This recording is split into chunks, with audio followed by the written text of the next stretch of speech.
नमस्कार दोस्तों, स्वागत है आपका मेरे चैनल पर। जहां हम एक ऐसा विषय लेकर आए हैं जिसने विज्ञान की दुनिया को हिलाकर रख दिया था, जिसका नाम दिया गया विशेष सापेक्षता का सिद्धांत, जिसे हम the special theory of relativity भी कहते हैं।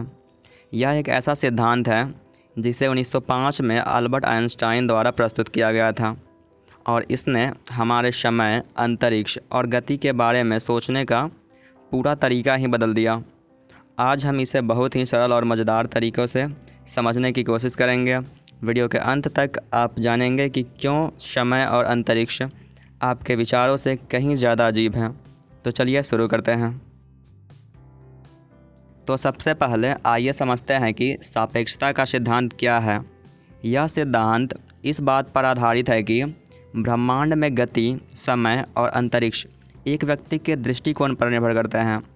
अब यह थोड़ा जटिल लग सकता है, लेकिन इसे एक साधारण उदाहरण से समझते हैं।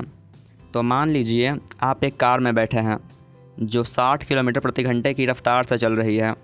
अगर आप दूसरी कार को देखते हैं जो आपकी ही दिशा में 50 किलोमीटर प्रति घंटे की चाल से चल रही है, तो आपको यह कार केवल 10 किलोमीटर प्रति घंटे की रफ्तार से चलती दिखाई देगी।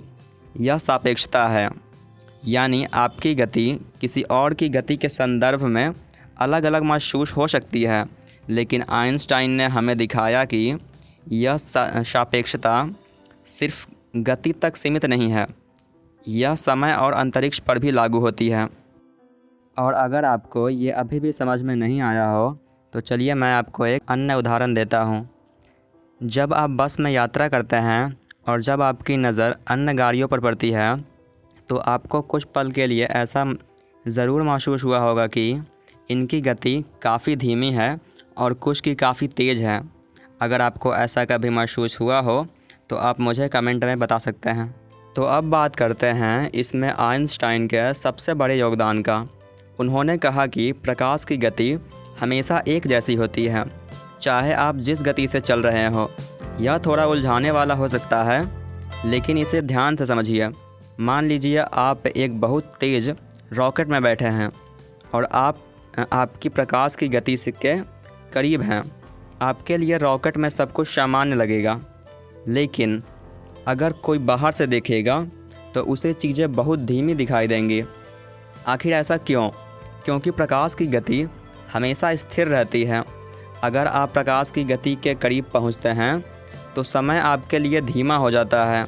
यह अद्भुत है कि इसे ही हम समय का विस्तार कहते हैं। चलो इसे और गहराई से समझते हैं। मान लीजिए कि आप एक स्पेसशिप में हैं जो लगभग प्रकाश की गति से यात्रा कर रही है और आपके पास एक घड़ी है।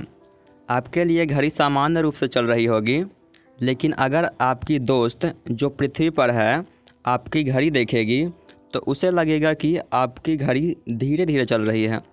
यह टाइम डायलेशन है। समय आपके लिए और आपके दोस्त के लिए अलग अलग गति से चल रही होगी। यह वैज्ञानिक परीक्षणों में सिद्ध भी किया जा चुका है।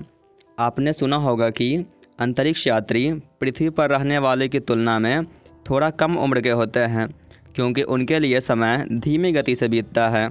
अब सिर्फ समय ही नहीं, बल्कि स्थान भी बदलता है जब आप बहुत तेज़ गति से यात्रा करते हैं। इसे हम लॉरेंज संकुचन कहते हैं।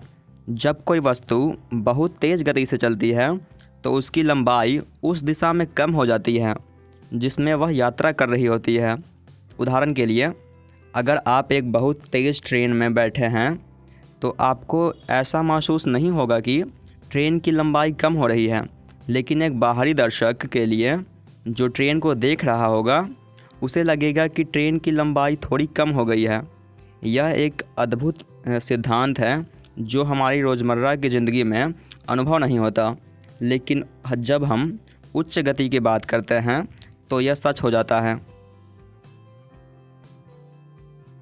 अब आप सोच रहे होंगे कि यह सब सिद्धांत तो ठीक है, लेकिन असल ज़िंदगी में इसका क्या महत्व है? दरअसल विशेष सापेक्षता का सिद्धांत हमारे रोज़मर्रा के जीवन में कई जगह लागू होता है, लेकिन हम इसे इग्नोर कर देते हैं। उदाहरण के लिए जीपीएस सिस्टम, जिसका हम हर दिन इस्तेमाल करते हैं, इस सिद्धांत पर आधारित है। जीपीएस सैटेलाइट पृथ्वी के चारों ओर तेज़ गति से घूम रहे होते हैं और अगर समय का विस्तार और समय का संकुचन ध्यान में न रखा जाए तो हमारी लोकेशन की गणना गलत हो सकती है। तो दोस्तों, यह थी विशेष सापेक्षता के सिद्धांत की एक सरल व्याख्या। उम्मीद है कि आप समझ गए होंगे कि कैसे यह सिद्धांत समय और अंतरिक्ष के बारे में हमारी समझ को बदल देता है। अगर आपको ये इन्फॉर्मेशन पसंद आई हो तो आपको पता होगा कि आगे क्या करना है।